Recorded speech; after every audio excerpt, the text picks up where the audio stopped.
Moi, je vous pose la question.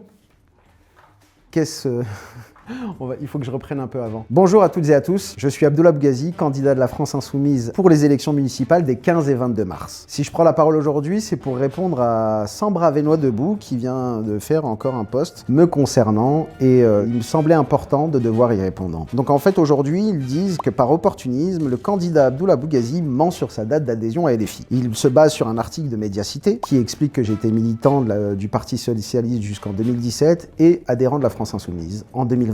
Et c'est là qu'ils essayent de dire que je mens parce que, justement, et la phrase m'a fait sourire, ils ont été cofondateurs, donc Fabrice Preux et Didier Motte, de la France Insoumise en 2016 ensemble avec moi. C'est-à-dire que pour eux, ce n'est pas Jean-Luc Mélenchon qui a lancé un mouvement national et qui ensuite a vu des militants se constituer partout, mais c'est eux qui ont cofondé. C'est-à-dire que sans eux, la France Insoumise n'existerait pas ensemble avec moi. C'est bien sûr ridicule et ça me permet aussi de répondre tout de suite à quelque chose, c'est que pour la différence des autres partis, la France Insoumise est un mouvement. Pour y prendre part, c'est très simple. Vous installez une application que je vous recommande, c'est Action Populaire. Et à partir d'Action Populaire, vous adhérez à des groupes locaux ou pas. Et il se trouve que j'ai adhéré à Action Populaire en 2021. Preuve en est, capture d'écran d'un message que j'ai envoyé notamment à la boucle départementale du Nord. Et lorsqu'ils m'ont répondu que c'était Fabrice Preux, le coordinateur local, l'animateur du groupe local de Maubeuge, j'ai tout de suite, en fait, pris la décision de ne pas y aller. Pourquoi ? Parce que j'ai eu des échanges en 2020 avec Fabrice Preux, notamment sur les municipales à Maubeuge, où il avait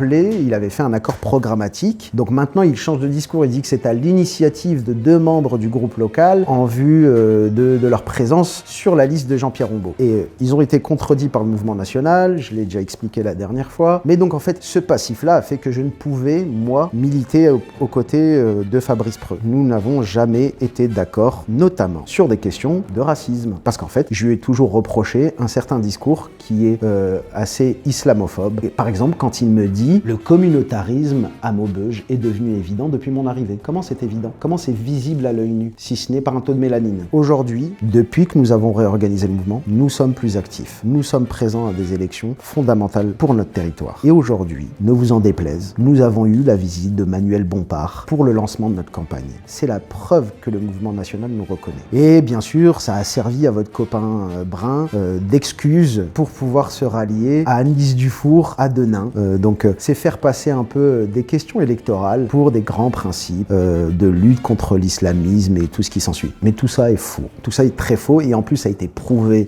notamment par la commission d'enquête qui a eu lieu à ce sujet où Jean-Luc Mélenchon les a dispersés façon puzzle. Le vrai problème, c'est la représentativité des candidatures racisées à des élections. On me reproche un certain entrisme islamique. Donc sous-entendu qu'on était en dehors. Sous-entendu que je ne suis pas vraiment français. Donc du fait que je m'appelle Abdoullah, si je m'intéresse, si je suis candidat, si je milite, c'est parce que j'ai un agenda politique derrière, un agenda, que dis-je, politique, théologique. Donc, voyez à quel point ces réflexions ne tiennent pas. Et aujourd'hui, ça cause du tort, parce que principalement, Monsieur Preux, Monsieur Motte, tous autant que vous êtes, vous ne faites que nourrir l'extrême droite. Parce qu'aujourd'hui, les messages de haine et d'insultes que je reçois quotidiennement, vous leur servez d'alibi. Regardez, c'est les militants de gauche reprochent, ils ont du courage. Vous avez été l'égérie de la fachosphère et des médias Bolloré. Ça a été votre petit quart d'heure de gloire. Tant mieux pour vous. Mais vous ne me trouverez pas avec vous et je serai toujours assez clair, ferme sur ces positions. Vous attaquez la gauche, vous attaquez notre projet, alors qu'on parle de la régie publique de l'eau, des écoles, du fonctionnement de notre police municipale, de tous ces sujets. Vous nous renvoyez sans cesse à ces questions d'origine. Et ça, je le refuse. Donc, comme dit l'autre, garde la pêche, Fabrice, ça va aller.